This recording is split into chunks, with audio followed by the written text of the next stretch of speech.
धन सतगुरु तेरा ही आसरा, धन धन सतगुरु तेरा ही आसरा। प्यारे सतगुरु जी की प्यारी साध संगत जी, आप सभी का हार्दिक स्वागत है हमारे YouTube चैनल रूहानियत के दीवाने में। आप सभी के लिए रूहानियत से भरे हुए चमत्कार हम लेकर आए हैं। तो सभी साध संगत जी के आगे हाथ जोड़कर विनती है कि इस रूहानियत से भरे हुए वीडियो को पूरा देखना है और साथ साथ सुमिरन करना है, ताकि आपको शहंशाह जी से बेशुमार खुशियाँ मिल सके। तो बहुत ही ज़बरदस्त रूहानियत से भरे हुए चमत्कार हम इस वीडियो के माध्यम से आपको सुनाएंगे। तो सभी साध संगत जी ने अपना कीमती समय देकर इस रूहानी वीडियो को पूरा सुनना है जी। धन धन सतगुरु तेरा ही आसरा। डेरा सच्चा सौदा सरसा की स्थापना के समय का वृतांत प्रेमी राम शरण खजांची सरसा से इस तरह बयान करता है। राम शरण बताता है कि महाराज बाबा सावन शाह सिंह जी के हुक्म से 29 अप्रैल 1948 को बेपरवाह मस्ताना जी ने डेरा सच्चा सौदा की नींव रखी। इसी महीने की 2 तारीख को महाराज बाबा सावन शाह जी ने अपना नूरी चोला बदला था। बेपरवाह जी ने अपनी लाठी के साथ लाइन लगा दी और 2-3 सेवादारों को हुक्म किया कि वह इस लाइन पर फावड़ा से गहरी खाई खोद दे। इस जगह पर डेरा सच्चा सौदा बनाएंगे। गुल्ला माली, जो कि नजदीक ही सावनपुरा टाणी का रहने वाला था और जिसने की मौजूदा जगह पर डेरा सच्चा सौदा बनाने के लिए शाह मस्ताना जी से विनती की थी, मस्ताना जी के हुक्म से अपने घर से कस्सी ले आया। उसके साथ उसका छोटा लड़का भी था। जब गुल्ला माली नींव खोदने लगा तो पहले टक के साथ ही एक बहुत ही खतरनाक काला सांप निकलकर पास खड़े माली के लड़के के गले से लिपट गया। सांप ने अपने पूरे जोर से बच्चे के गले को लपेटा मारकर कस लिया। बेपरवाह मस्ताना जी दूसरी ओर मुख किए हुए पास ही खड़े थे। यह देखकर गुल्ला माली चिल्लाया, साईं जी, बाप बाप बच्चे को मार देगा। वह घबराहट में सांप को बाप कह रहा था। मस्ताना जी ने उसकी तरफ देखा और फरमाया, बच्चा तेरा है या सतगुरु का? वह बोला, साईं जी, बच्चा तो सतगुरु का ही है। बेपरवाह जी ने फिर वचन किया, फिर तू क्यों पानी पानी हो रहा है? सतगुरु अपने बच्चे को आप ही बचाएगा, तुझे क्या फिक्र है? मस्ताना जी ने वही खड़े खड़े सांप को इशारा करते हुक्म किया, भाई इस बच्चे को छोड़ दो और चले जाओ। तभी सांप ने लड़के के गले से अपना लपेटा खोला और बच्चे को बिना नुकसान पहुंचाए छोड़कर चला गया। जब सांप चला गया तब माली को होश आई, क्योंकि जब तक बच्चे के गले में सांप था उसके होश उड़े हुए थे। तभी मस्ताना जी ने फरमाया, भाई तूने 1 मिनट के लिए बच्चे को अपना समझा तो कितना दुखी होना पड़ा। इसी तरह तुम हर चीज को अपनी समझते हो, सतगुरु की नहीं समझते। अगर हर वस्तु सतगुरु की समझो और जिस हाल में सतगुरु रखे उसकी रजा में राजी रहो, तो फिर देखो सतगुरु तुम्हारा हर काम करने के लिए तैयार है। अगर तू उसका हो जाए फिर सारा जग तेरा हो जाए। दरबार की इस जगह पर बहुत खतरनाक झाड़ियां और बेशुमार सांप, बिच्छू तथा अन्य जहरीले जानवर रहते थे। बेपरवाह जी ने हुक्म फरमाया, भाई डेरे की 4 दीवारें के अंदर ये सांप, बिच्छू आदि न किसी को काटेंगे तथा न कोई नुकसान पहुंचाएंगे। किसी ने भी इनको मारना नहीं है, बल्कि पकड़कर बाहर दूर छोड़ आना है। कुल मालिक की दिया मेहर तथा हुक्म से जब भी कोई सांप आदि डेरे के अंदर आ जाता तो साधुजन उसे पकड़कर आबादी से दूर छोड़ाते। कुल मालिक की दया से आज तक सांप, बिच्छू आदि ने डेरे के अंदर न तो किसी को कोई नुकसान पहुंचाया है तथा न ही कभी पहुंचाएंगे। धन धन सतगुरु तेरा ही आसरा। धन धन सतगुरु तेरा ही आसरा। बेपरवाह मस्ताना जी के मेहर भरे वचन।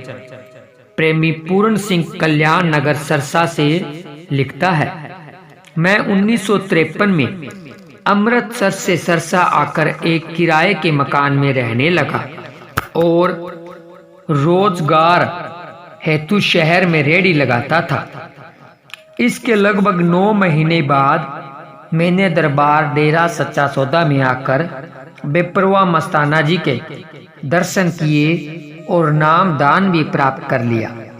जिस मकान में मैं रहता था उसके मालिक को किसी ने भ्रम में डाल दिया कि किराएदार आपके मकान पर कब्जा कर लेगा और वह किसी भी हालात में खाली नहीं करेगा। इसी कारण मकान मालिक ने अपना मकान खाली करवा लिया। मेरे पास रहने का कोई और ठिकाना नहीं था, इसलिए मैंने अपने घर का सारा सामान मेला ग्राउंड में खुले आसमान के नीचे रख लिया। जब मैं शहंशाह मस्ताना जी के दर्शन करने के लिए दरबार में आया तो बेपरवाह कुल मालिक अंतर्यामी दातार जी ने मुझे अपने पास बुलाकर चिंता का कारण पूछा, लेकिन मैंने केवल दर्शनों की ही अभिलाषा जाहिर की। इस पर बेपरवाह जी ने अपने नूरी मुख से मुस्कुराते हुए फरमाया, अच्छा भाई, तुझे हम अपने पास ही रखेंगे। जब मैं वापस अपने घर गया तो किसी ने मुझे सुझाव दिया कि आप डॉक्टर सोहनलाल से कोई छोटा मोटा प्लाट ले लो। अगले दिन जब मैं डॉक्टर के पास प्लाट के बारे में पहुंचा तो दूर से ही डॉक्टर ने मेरी तरफ पूरी गौर से देखते हुए कहा, आप किसी बात की चिंता न करें, आपको रविवार वाले दिन एक दिन मौके पर ही प्लाट दे दिया जाएगा। मैं इस बात को सुनकर बहुत आश्चर्यचकित हुआ, क्योंकि मेरी डॉक्टर से पहले किसी प्रकार की जानकारी नहीं थी और न ही मैंने पहले किसी और आदमी को उसके पास भेजा था। फिर डॉक्टर को यह सब कुछ किसने बताया? डॉक्टर ने रविवार को मुझे प्लाट दे दिया। उस समय मेरे पास केवल 100 रुपए ही थे जो मैंने डॉक्टर को दे दिए और डॉक्टर ने मुझको कहा कि तुम बेहिचक प्लाट में अपना मकान बना लेना और पैसों की किसी प्रकार की चिंता मत करो।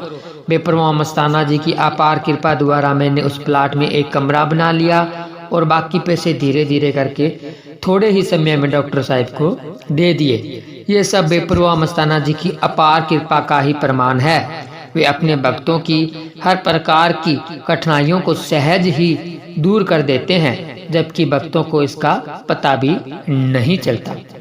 धन धन सतगुरु तेरा ही आसरा, धन धन सतगुरु तेरा ही आसरा।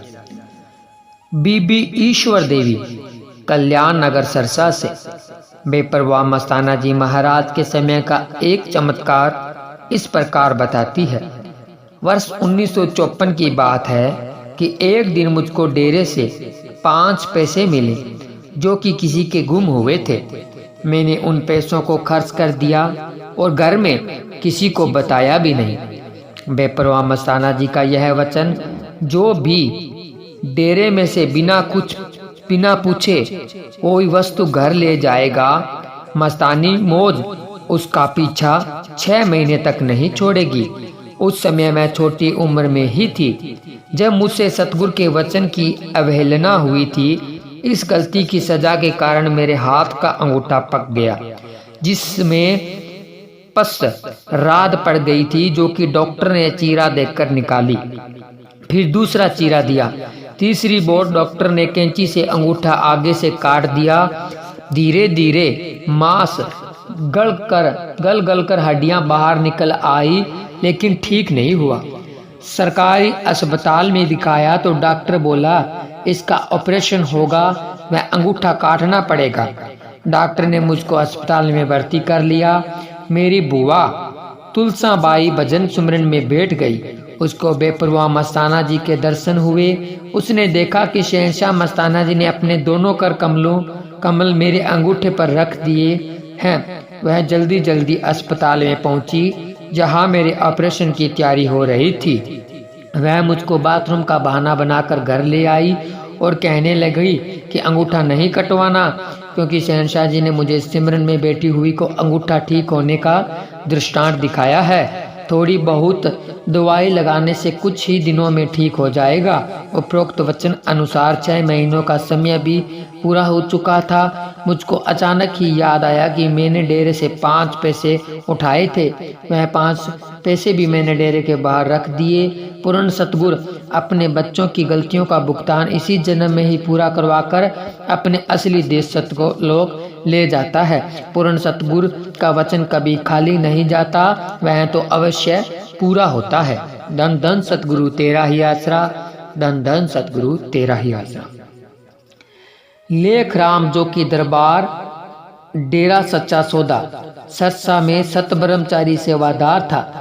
उसने बेपरवाह मस्ताना जी के कुछ आंखों देखे प्रत्यक्ष प्रमाण इस प्रकार बयान किए हैं।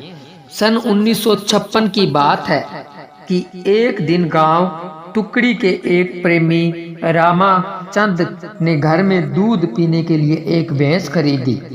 वह अभी पहलन छोटी ही थी। उसके मन में विचार आया कि सबसे पहले जोटी को दरबार में ले जाकर बेपरवाह मस्ताना जी महाराज से दया दृष्टि दिलवाकर फिर ही घर ले जाऊंगा, ताकि कुल मालिक की दया मेहर द्वारा दूध में बरकत रहे। इसलिए वह अपनी जोटी को दरबार डेरा सच्चा सौदा सरसा में लेकर आ गया।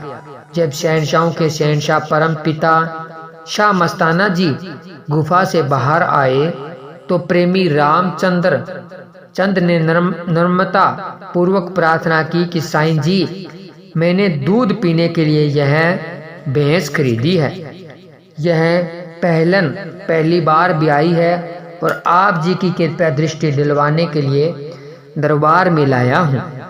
कुल मालिक की विचित्र लीला आम आदमी के समझ में नहीं आ सकती, परंतु भोले भाले जीवों पर कुल मालिक की बहुत ही कृपा होती है।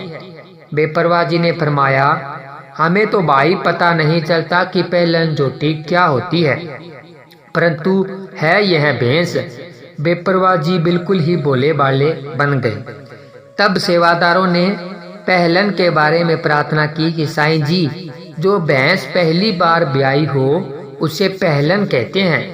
यह बात सुनकर प्रेमी रामचंद्र कहने लगा, जी साईं जी, हाँ जी, अच्छी होती है। तब बेपरवाह जी ने यह अटल वचन किया, अच्छा तो यह पहले नहीं रहेगी। प्रेमी रामचंद्र कुल मालिक के इस प्रकार के भेदपूर्ण इलाही वचनों को समझ न सका और रोने लगा। उसने सोचा कि बड़ी ही मुश्किल से मैं पैसा जोड़कर यह भैंस खरीदी कि बेपरवाह जी के पास आया था, और इसलिए आया था कि भैंस के बारे में शुभ वचन करवाएंगे ताकि बच्चे निर्भरता पूर्वक दूध पीते रहेंगे। परंतु रामचंद्र ने मन ही मन में कहा कि यह तो उल्टे ही वचन ही कर दिए। बेपरवाह जी के वचनों के अनुसार तो यह भैंस कोई 2-4 महीने ही दूध देगी तथा उसके बाद दूध नहीं देगी। इसके बाद वह इस भैंस का क्या करेगा। भोले भाले प्रेमी की हालत देखकर बेपरवाह मस्ताना जी हंसने लगे तथा हंसते हंसते अपने नूरी मुख से यह वचन फरमाया, संत महात्मा किसी भी जीव को कभी उल्टा वचन नहीं करते।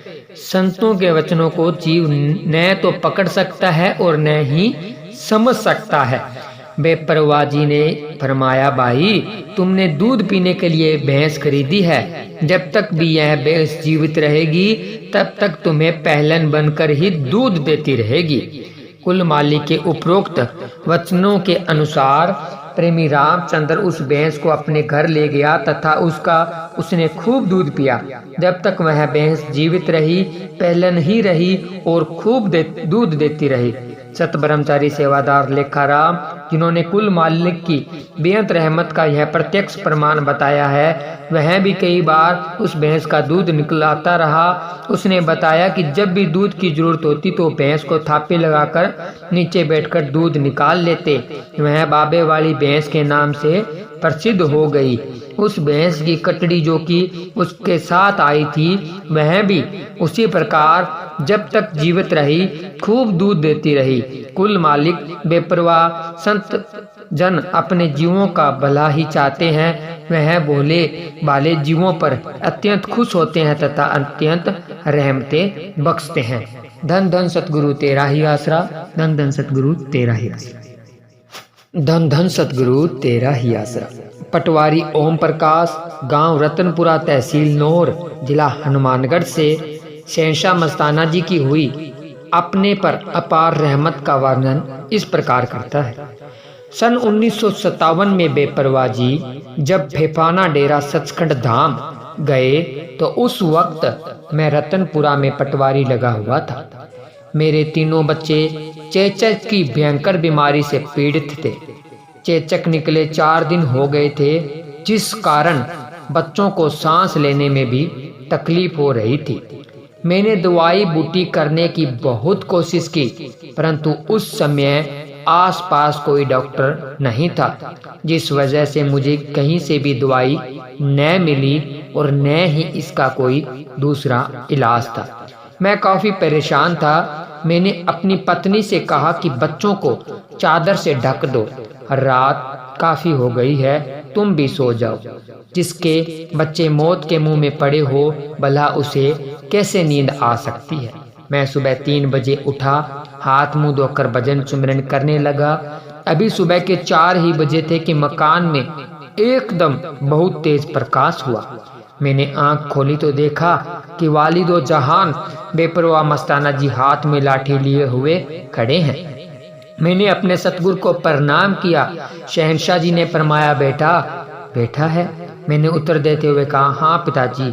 शहंशाह जी ने फरमाया, बेटा हम तुम्हारे गांव में सत्संग करना चाहते हैं। मैं कहने लगा कि हे मेरे शहंशाह जी, आप जी ने इतनी तकलीफ क्यों की, मैं सुबह आप जी के पास वहीं आ जाता। मेरी इतनी बात सुनकर बेपरवाह मस्ताना जी अलोप हो गए। मैंने उठकर अपने तीनों बच्चों को देखा तो चेचक बिल्कुल साफ हो गई थी। यह देखकर मेरे दिल में अपने मालिक के प्रति वैराग्य पैदा हो गया और मैं रोने लगा तथा कहने लगा कि हे मालिक, बेसहारों का एक तू ही सहारा है, तू ही सभी दुखों को हरने वाला है। आप तो सतगुर दया के समुंदर हो।